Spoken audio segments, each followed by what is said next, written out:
চলতি বছরের ডিসেম্বরের প্রথমার্ধেই ত্রয়োদশ জাতীয় সংসদ নির্বাচনের তফসিল ঘোষণা করা হবে বলে জানিয়েছেন নির্বাচন কমিশনার আবুল ফজল মোহাম্মদ সানাউল্লাহ। কমিশন সভা শেষে তিনি জানান, রাজনৈতিক দল ও প্রার্থীর আচরণ বিধিমালা এবং গণপ্রতিনিধিত্ব আদেশ আরপিও চূড়ান্ত করেছে ইসি। প্রথমবারের মতো প্রবাসী ও দেশে বসেও পোস্টাল ব্যালটে ভোট দেওয়ার সুযোগ পাচ্ছেন ভোটাররা। শরফুল আলমের রিপোর্ট। আগামী বছরের ফেব্রুয়ারিতে রোজার আগেই নির্বাচন আয়োজনের জন্য ইসিকে চিঠি দিয়েছে প্রধান উপদেষ্টার কার্যালয়। এ বিষয়ে করণীয় ঠিক করতে বৈঠকে বসে নির্বাচন কমিশন। দিনব্যাপী বৈঠকে রাজনৈতিক দল ও প্রার্থীর আচরণবিধি এবং গণপ্রতিনিধিত্ব আদেশ আরপিও চূড়ান্ত করা হয়। পরে সাংবাদিকদের ব্রিফিং করেন নির্বাচন কমিশনার আবুল ফজল মোহাম্মদ সানাউল্লাহ। তিনি জানান, চলতি বছরের শেষ নাগাদ ঘোষণা করা হবে ত্রয়োদশ জাতীয় সংসদ নির্বাচনের তফসিল। রোজা যদি হয় 18 তারিখ, ডেফিনেটলি তার আগে 2-4 দিন সময় দিবেন for the new government to take over, শপথ গ্রহণ ইত্যাদি। তার আগে নির্বাচন হবে। সে নির্বাচনে যে ডেটটা হবে টেন্টেটিভলি তার থেকে 60 দিন আগে এই শিডিউল ঘোষণার কাজটা আমাদের ডিসেম্বর মাসের প্রথম অর্ধেই আপনারা পাবেন। আচরণবিধি আজকে ফাইনাল করে দেওয়া হয়েছে।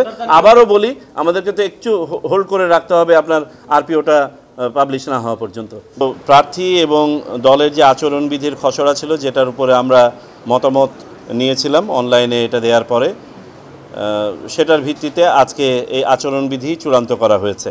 চলতি বছরের 31 অক্টোবর পর্যন্ত যারা ভোটার হবেন তারাও আগামী সংসদ নির্বাচনে ভোট দিতে পারবেন উল্লেখ করে তিনি জানান, উন্নত দেশের মতো পোস্টাল ব্যালটে প্রবাসীদের পাশাপাশি দেশে বসেও ভোট দেওয়ার সুযোগ থাকছে।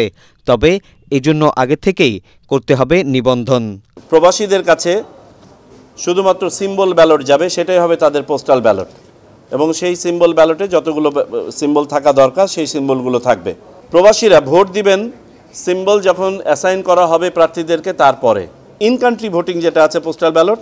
আপনারা জানেন এখানেও 3 ধরনের ভোটার আছেন যারা পোস্টাল ব্যালটে ভোট দিতে পারেন, যেমন সরকারি কর্মচারী, তারপরে ভোট ব্যবস্থাপনা এবং ভোট অনুষ্ঠানের সাথে যারা সম্পৃক্ত থাকেন তারা, এবং আইনে হেফাজতে থাকা ব্যক্তিবর্গ জেলখানায় বা অপরাপর জায়গায়। তাদের জন্য আমরা অনলাইনে রেজিস্ট্রেশনের পদ্ধতি চালু করব এবং একই ব্যালট পেপার তাদেরকেও সরবরাহ করা হবে ভোট দেওয়ার জন্য। আমরা আশা করছি এই পদ্ধতি অবলম্বন করার ফলে দেশের ভিতরে এবং বাইরে একটা উল্লেখযোগ্য সংখ্যক ভোট আমরা এবার আনতে পারব। এছাড়াও নির্বাচন কমিশনার আরও জানান, ভোটের দিন ভিডিও করার জন্য ড্রোন ব্যবহারে নিষেধাজ্ঞা থাকবে। নির্বাচনের দিন কেন্দ্রে কেন্দ্রে সিসি ক্যামেরা থাকবে কিনা তা এখনও সিদ্ধান্ত হয়নি বলে জানায় কমিশন। শরফুল আলম, এটিএন বাংলা, ঢাকা।